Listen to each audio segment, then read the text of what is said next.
প্রিয় ভিউয়ার্স, আশা করি সকলে ভালো আছেন। আজকে আমি আপনাদের দেখাবো এমএস ওয়ার্ড ব্যবহার করে কিভাবে আপনি একটি প্রফেশনাল লোগো তৈরি করতে পারেন। স্ক্রিনের মধ্যে যে লোগোটি দেখতেছেন এটা হচ্ছে আমার বর্তমান যে চ্যানেলটি আছে সেই চ্যানেলের লোগোটি। এটিও আমি এমএস ওয়ার্ড দিয়ে তৈরি করেছি এবং এমএস ওয়ার্ড দিয়ে লোগো তৈরি করার পরে সেই লোগোটির ব্যাকগ্রাউন্ড কিভাবে চেঞ্জ করবেন, অর্থাৎ পিএনজি টাইপসের অর্থাৎ এই টাইপসের একটা ছবি কিভাবে আপনি সেভ করবেন তাও এই ভিডিওর মাধ্যমে আপনাদের দেখাবো। তো মূল ভিডিও শুরু করার আগে আপনাদের কাছে ছোট্ট একটি রিকোয়েস্ট, আপনি যদি আমার চ্যানেলে নতুন হয়ে থাকেন অবশ্যই আমার চ্যানেলটি সাবস্ক্রাইব করে যাবেন। ইতিমধ্যে যারা সাবস্ক্রাইব করেছেন তাদেরকে অসংখ্য ধন্যবাদ। চলুন সর্বপ্রথম আপনার ল্যাপটপ বা ডেস্কটপ থেকে আপনি এমএস ওয়ার্ডটা ওপেন করে নেবেন। ওপেন করার পরে পেজ সেটআপটা একটু দেখে নেবেন। পেজ সেটআপে গিয়ে পেজ সেটআপের F4 দিবেন। F4 দেওয়ার পরে আপনার এখানে প্রোটেক্ট থাকবে, মার্জিনটা করে নেবেন 1/1। ওকে, তারপরে আপনি চলে যাবেন ইনসার্টে গিয়ে শেপে যাবেন। শেপ থেকে একটা সার্কেল নেবেন, সার্কেল নিয়ে একটা সার্কেল ড্র করবেন। সার্কেল ড্র করে সার্কেলের কালারটা আমি চেঞ্জ করব না, যেহেতু আমি আমার যে লোগোটা আছে সেই লোগোটা সেম একটা করে দেখাবো। আপনি আপনার প্রয়োজন মতো লোগো তৈরি করবেন। লোগো তৈরির ক্ষেত্রে একটি বিশেষ দিক হচ্ছে আপনার চিন্তা চেতনার উপর হচ্ছে আপনার লোগোটা সুন্দর হবে। আপনার চিন্তা চেতনা যত বেশি ভালো হবে তত আপনার ডিজাইনটা সুন্দর হবে। তো দেখুন এখন আমি সার্কেলটা নিলাম, সার্কেলটার শেপ আমি shape fill no shape fill দিব না, সরি, শেপ ফিল থাকবে সেম, অর্থাৎ ভিতরের কালারটা সেম থাকবে এবং আউট শেপ আউটলাইনটা থাকবে নো দিব, আমি নো আউটলাইন দিব। তারপর দেখুন এরপরে হবে আমার এসডি, তার মানে হচ্ছে আমার ডিটা থাকবে নিচে, এসটা থাকবে উপরে, অর্থাৎ ডির উপর এসটা থাকবে। সেক্ষেত্রে আমি আগে ডিটা ড্র করে ফেলবো। ডিটা ড্র করতে হলে আমাকে সেম আবার একটা ডি, এখানে শেপ আছে সবার নিচে এসে দেখুন এখানে এই শেপটা নিব, আমি শেপটা নিয়ে আমি এখানে ড্র করব, ডিটা দিয়ে দিলাম। তাহলে এটা আমি শেপ ফিল দিব ব্ল্যাক, আউটলাইন নো আউটলাইন দিব। তাহলে আমাকে সেম আর একটা ডি নিতে হবে, আমি আর একটা ডি নিব, ডি নিয়ে এটার ভিতরে বসিয়ে দিব।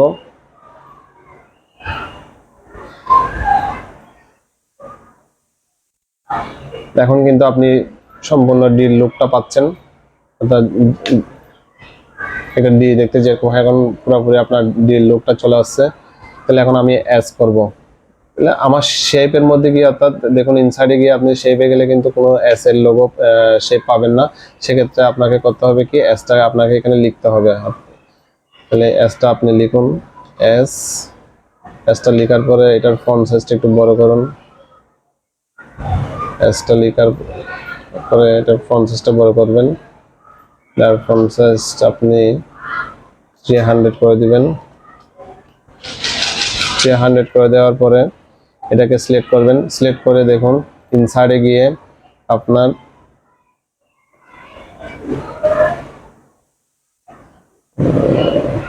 ইনসার্টে গিয়ে ওয়ার্ড আর্টে যাবেন। ওয়ার্ড আর্টে গিয়ে আমি এই শেপটা নিচ্ছি, আপনারা আপনাদের মতো করে নেবেন। আমি শেপটা নিলাম, নেওয়ার পরে এরপরে একটু বড় করলাম টেনে, আবার সাইজটা একটু বড় করে নিতে হবে, 300 নিলাম আমি। দেখুন এখন লেটারটি দেখা যাচ্ছে কি সার্কেলের নিচে চলে আসতেছে। তো এখন আমি করব কি, সার্কেলটাকে সিলেক্ট করব। এই লেটারটা আমি যখন এদিক থেকে মুভ করতেছি তখন এটি সার্কেলের নিচে চলে যাচ্ছে। তাহলে আমাকে লেটারটাকে সার্কেলের উপর আনতে হলে সার্কেলটাকে সিলেক্ট করতে হবে। সার্কেলটাকে সিলেক্ট করে রফ টেক্সটে ক্লিক করবেন। রফ টেক্সটে ক্লিক করে বিহাইন্ডে আসবেন। বিহাইন্ড টেক্সট ক্লিক করলে এটা কিন্তু চলে যাবে, অর্থাৎ লেটারটি উপর চলে আসবে। তাহলে এখন আমি লেটারটাকে সিলেক্ট করবো, লেটারটাকে সিলেক্ট করে এর পাশে নিয়ে আসবো একটু। আমার বিটা আর একটু ছোটো করতে হবে, যে ডিটা আছে ডিটাকে আমি একটু ছোটো করে দিব। ওকে, তাহলে আমি এখন ছোটো করে দেওয়ার পরে এসটাকে ডির পাশে নিয়ে আসবো। এখন এটাও সেম, এই কাহিনীটাও সেম, আমাকে ডিটাকে কি করতে হবে, এস এর নিচে যেতে হবে। তাহলে এস এর নিচে যেতে হলে ডিটাকে সিলেক্ট করতে হবে। সিলেক্ট করে রফ টেক্সটে ক্লিক করবেন, রফ টেক্সটে বিহাইন্ড টেক্সট দিবেন। বিহাইন্ড টেক্সট দিলে এসটা উপরে দেখাবে। এভাবে করে করতে হবে কাজটি। তাহলে আমি আবার এসটাকে একটু উপরে করে নিয়ে যাই। ওকে, হ্যাঁ, দেখুন সার্কেলটা আমি একটু ছোট করে দেবো, যেহেতু এটা এস এর অনেক বাইরে চলে গেছে, সেহেতু আমি সার্কেলটা একটু ছোট করে দিলে আরো সুন্দর লাগবে। আমি সার্কেলটা ছোট করে দিব, নিচ থেকে একটু কমিয়ে দিব।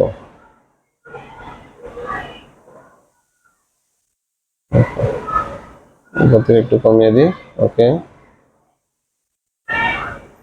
হুম, হয়ে গেছে। দেখুন এখন আমি এসটার কালারটা চেঞ্জ করব। এসটার কালারটা চেঞ্জ করতে হলে আবার এসটাকে সিলেক্ট করতে হবে।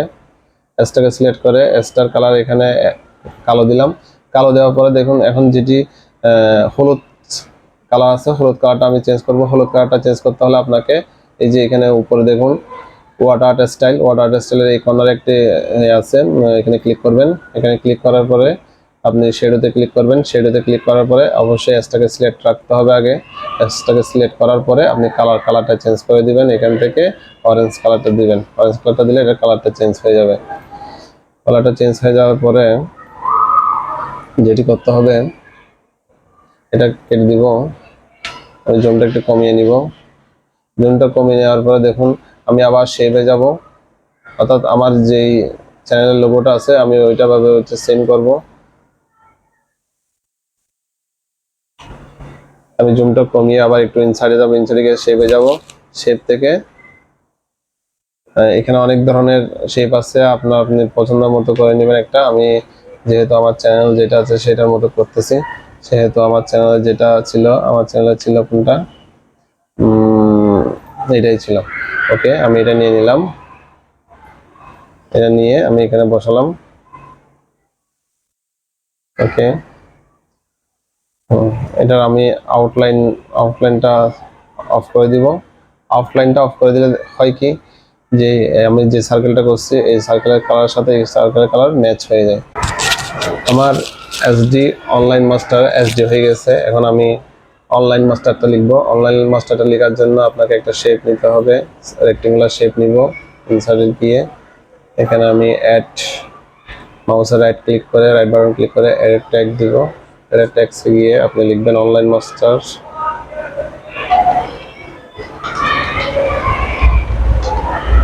অনলাইন মাস্টার লেখার পরে আপনি এটাতে ক্লিক করে আপনার এটা যে শেপটা নিয়েছিলেন রেক্টেঙ্গুলার শেপের কোনো ফিল কালার দিবেন, কোনো ফিল থাকবে না। আউটলাইনটা আমি এখন থাকবে, পরবর্তী আমি চেঞ্জ করে দেবো। আমার টেক্সটটাকে আমি একটু ব্ল্যাক করে দিব। টেক্সটটা ব্ল্যাক করার জন্য হোমে যেতে হবে, এখানে ব্ল্যাক করে দিব।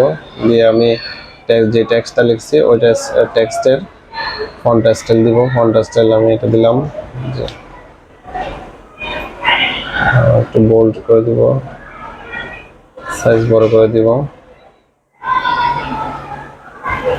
আর ছোট করতে হবে।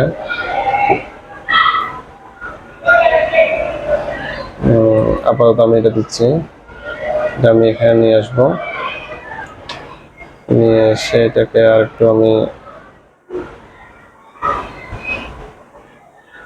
ওকে বোল্ড করে দিলাম। আমি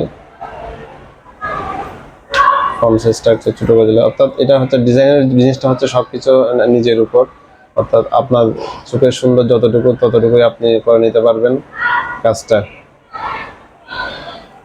ওকে, আমি এতটুকু দিলাম। ওকে,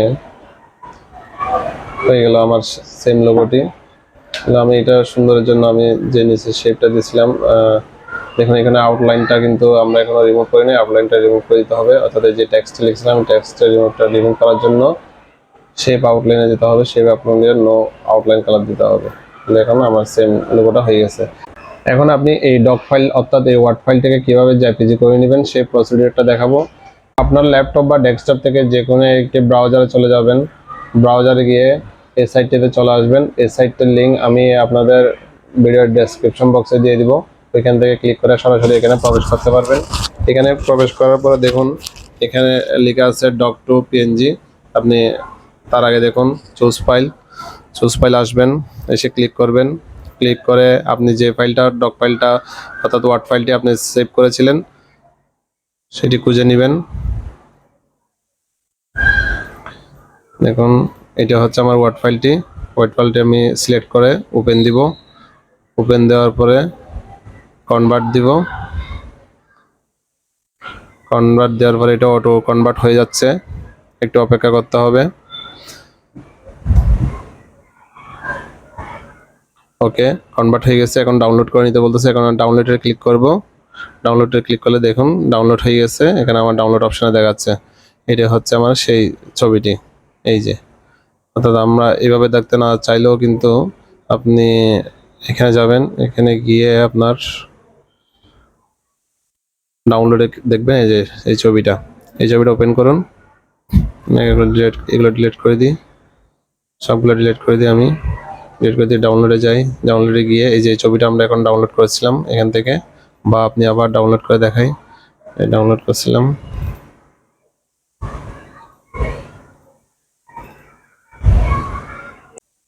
ওকে, হয়ে গেছে। আপনি চাইলে এভাবে করে যে কোনো প্রতিষ্ঠানের জন্য লোগো তৈরি করতে পারেন এমএস ওয়ার্ড ব্যবহার করে। আমার ভিডিওটি যদি আপনার ভালো লেগে থাকে অবশ্যই আমার চ্যানেলটি সাবস্ক্রাইব করে যাবেন। ইতিমধ্যে যারা সাবস্ক্রাইব করেছেন তাদেরকে অসংখ্য ধন্যবাদ।